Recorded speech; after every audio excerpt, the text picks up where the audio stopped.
Sebelum kita mengawali sosialisasi kita siang hari ini, marilah kita berdoa bersama. Doa mulai. Doa kita. Alima. Lancar jaya.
Baik, ibu-ibu, kami dari Universitas Aisyah Yogyakarta dari Prodi Fisioterapi. Assalamualaikum warahmatullahi wabarakatuh.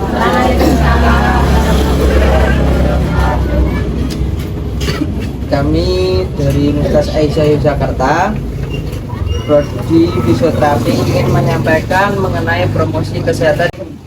Sebelum kita memulai kegiatan ini, marilah kita membaca basmalah bersama-sama. Bismillahirrahmanirrahim. Baik, ibu, nanti apa itu penyakit di bahu sama penyakit rematik? Nah, nanti ada sesi tanya jawab nanti di akhir materi ya, Bu ya. Baik, yang pertama dari kami akan menyampaikan tentang apa itu prodi fisioterapi yang akan disampaikan oleh rekan saya itu Mbak Najla. Mbak Najla, dipersilakan. Misi ya, Bu-ibu. Ibu-ibu tahu apa itu fisioterapi? Fisioterapi itu yang berperan menangani gangguan gerak, pergerakan tubuh, terus fungsi tubuh akibat cedera, penyakit, sama kecacatan.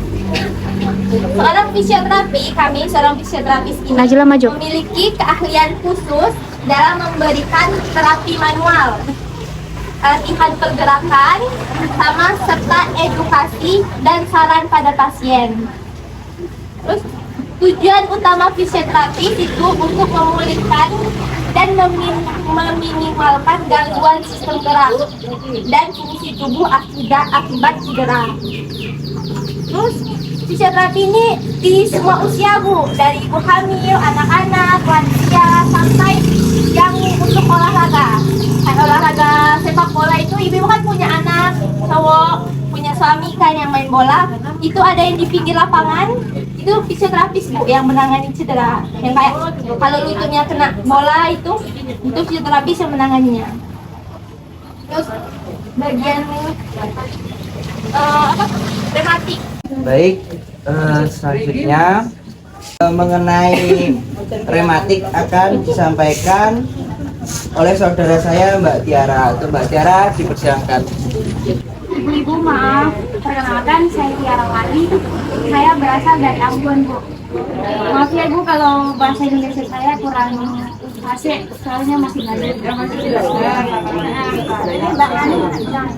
Nah, ibu-ibu, saya akan menjelaskan reumatoid arthritis itu apa sih? Kayak dalam bahasa kita sering sebutnya itu rematik. Nah, ibu-ibu ada yang tahu rematik itu karena apa? Biasanya terjadinya karena apa? Belum tahu ya. Nah, rematik itu terjadi karena peradangan jangka panjang pada sendi. Jadi kayak kekebalan tubuh kita secara keliru menyerang tubuh. Nah, beberapa keluhan yang ibu-ibu bisa tahu ini kalau ibu-ibu kena rematik gimana. Yang pertama, nyeri sendi. Sendi itu biasanya rematiknya di sini, di pergelangan ya, atau enggak di kayak gitu, Bu. Contohnya kayak nyuci kan, makin capeknya nanti kangen ada kayak kesemutan gitu, nyeri, kayak mati rasa gitu. Terus sendinya tiba-tiba bengkak, tangannya nanti merah gitu, langsung bengkak itu karena apa? Penyakit rematik. Kemudian lebih sering kalau nggak salah ibu tangannya susah digerakin, itu karena rematik juga. Kemudian kalau biasanya kalau di jari-jari kaki itu biasanya kayak gini. Angkat darah maaf ya iya namanya karena Bu biasanya kita kecapean atau sering pakai heels atau sering sepatu tinggi gitu. Kalau kita sering jalan jauh gitu Bu, biasanya kan yang nggak ngejauh dari jari ini. Nah ya itu Bu. Terus kalau enggak jarinya ada yang ini ke atas gitu. Nah itu namanya rematik Bu. Nah, ibu-ibu bisa lihat pada poster ini gambarnya di sini. Nah, rematiknya gitu. Jelas, soalnya saya ngejelasin sesuai yang saya baru dapat itu. Maaf ya, terima kasih. Baik, selanjutnya nyeri pada bahu yang akan disampaikan oleh teman saya Eva. Baik, perkenalkan Ibu-ibu, nama saya Eva, barangkali udah ada yang banyak yang tahu. Nah, jadi saya di sini tuh akan menjelaskan tentang frozen shoulder. Jadi bagi yang belum tahu, frozen shoulder itu nyeri bahu. Jadi bahunya tuh susah digerakkan. Jadi terjadi nyeri sama kaku, menyebabkan kita tuh susah melakukan aktivitas gitu. Nah, penyebab dari nyeri bahu ini tuh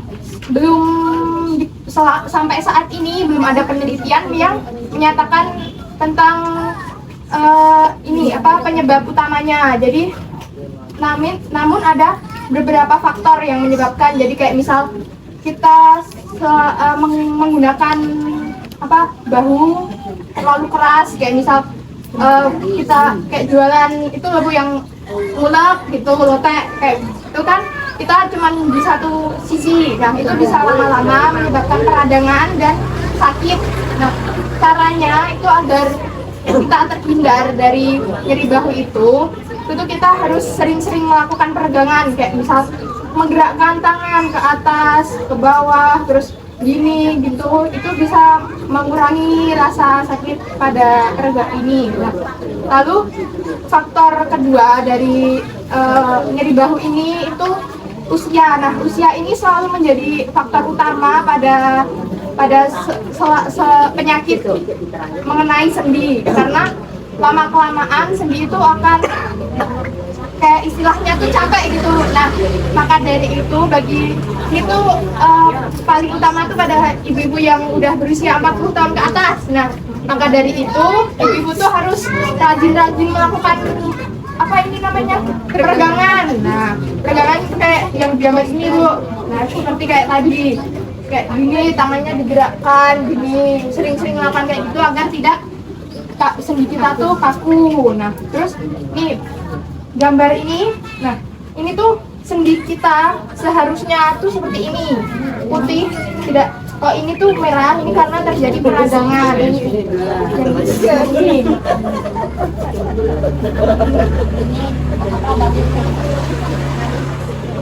Lalu peran fisioterapi untuk menangani ini adalah melakukan TNS. Tahu nggak Ibu, ada yang tahu nggak TNS itu apa?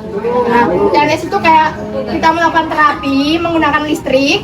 Aliran listrik itu kita tempelkan pada area yang sakit, yang nyeri itu. Nah, lama-kelamaan itu kalau rutin itu lama-kelamaan akan sembuh. Nah, tahapan dari nyeri bahu ini tuh pertama kita merasakan sakit yang nyeri luar biasa gitu, susah digerakkan. Terus itu biasa terjadi selama 2 sampai 9 bulan. Nah, lalu fase berikutnya itu nyerinya sudah hilang, tapi tangan tuh masih susah digerakkan karena kan kemarin nyeri itu, jadi nggak digerakkan, lama-lama kan kaku. Nah itu. Terus yang ketiga ini sendi itu sudah tidak nyeri, sudah bisa digerakkan. Nah itu tuh kalau kita mau sering melakukan peregangan, nah itu tuh paling lama itu bisa sampai 3 tahun baru sembuh. Nah, lalu ini ada apa?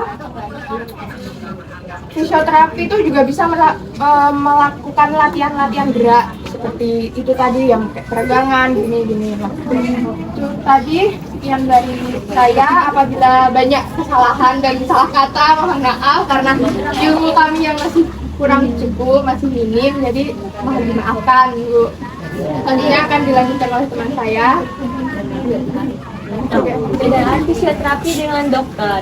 Kalau dokter itu berfungsi untuk meresepkan obat-obatan, sedangkan fisioterapi lebih cenderung ke dalam menyediakan program pengobatan yang ditargetkan untuk mengembalikan kapasitas fungsional dari pasien.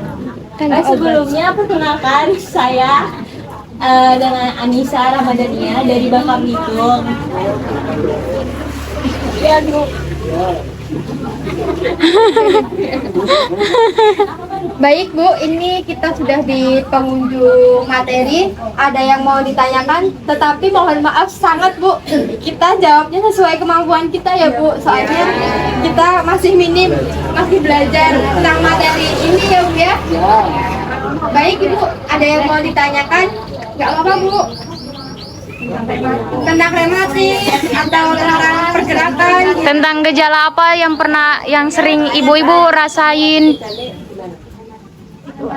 Kalau asam urat tuh gini Bu, kalau asam urat itu setahu saya kan karena ibu saya juga farmasi tahu asam urat itu. Nah, kalau asam urat itu, nah ini Bu beda sama rematik. Kalau rematik kita nyeri, kalau asam urat kan kita kayak aduh sakit banget di sini, nggak ada rasanya gitu kan Bu. Nah, bedanya di situ Bu. Kalau rematik di nyeri, kalau asam urat itu kayak kita nggak ada rasanya di otot terus dipergerakan gitu, mati rasa dia Bu. Ada lagi? Iya.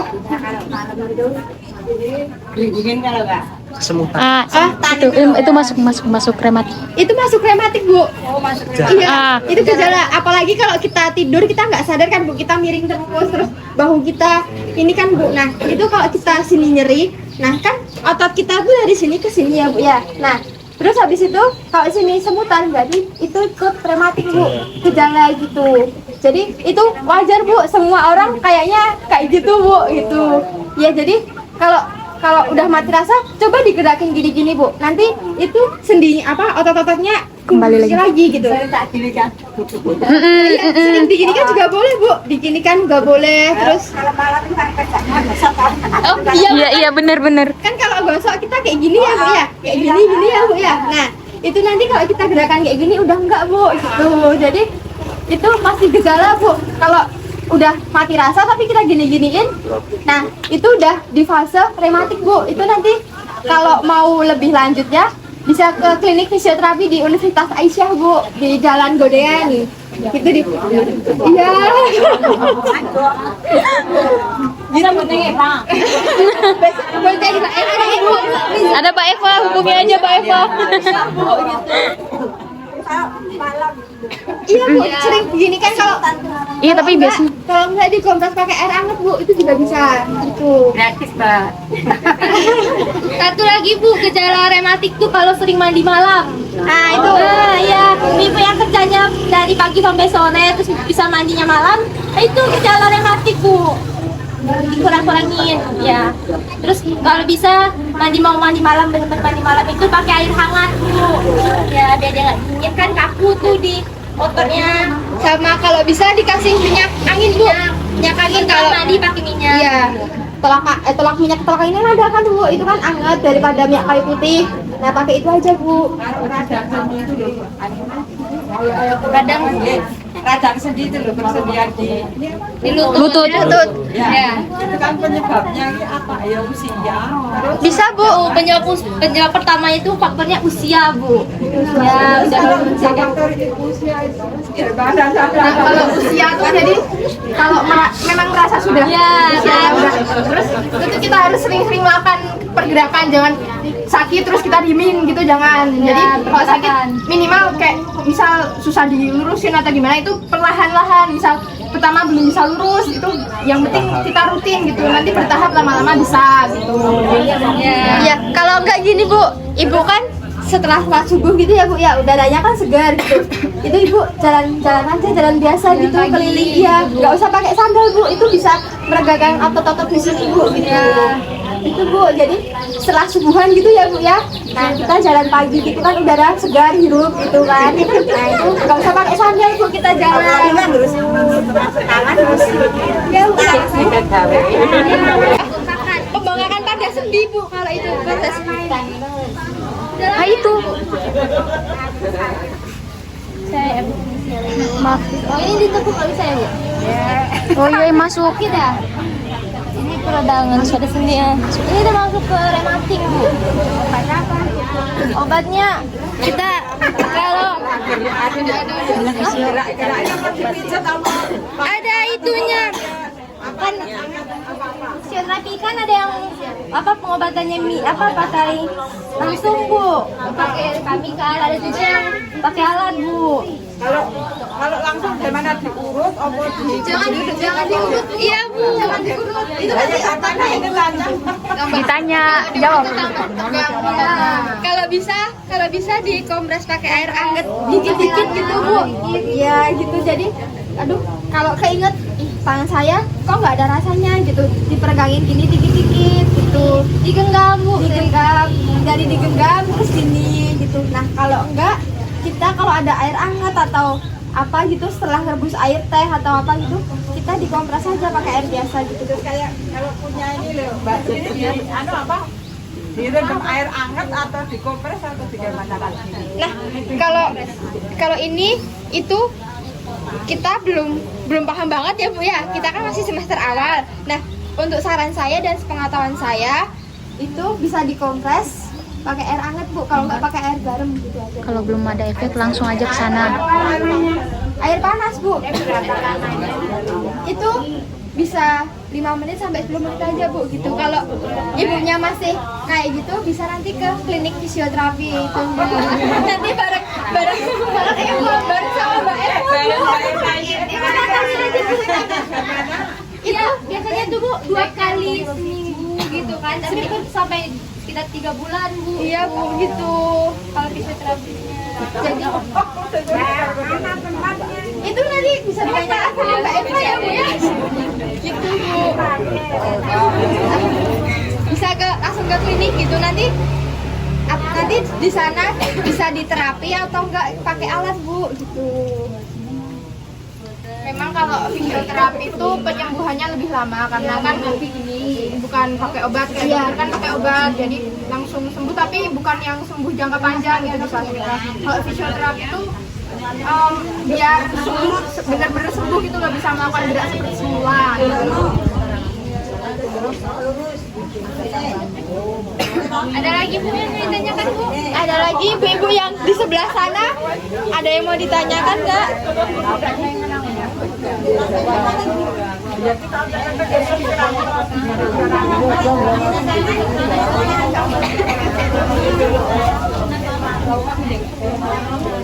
Baik Ibu, mungkin ini sekian dari kami. Bila baik ada salah atau salah perkataan kami mohon maaf.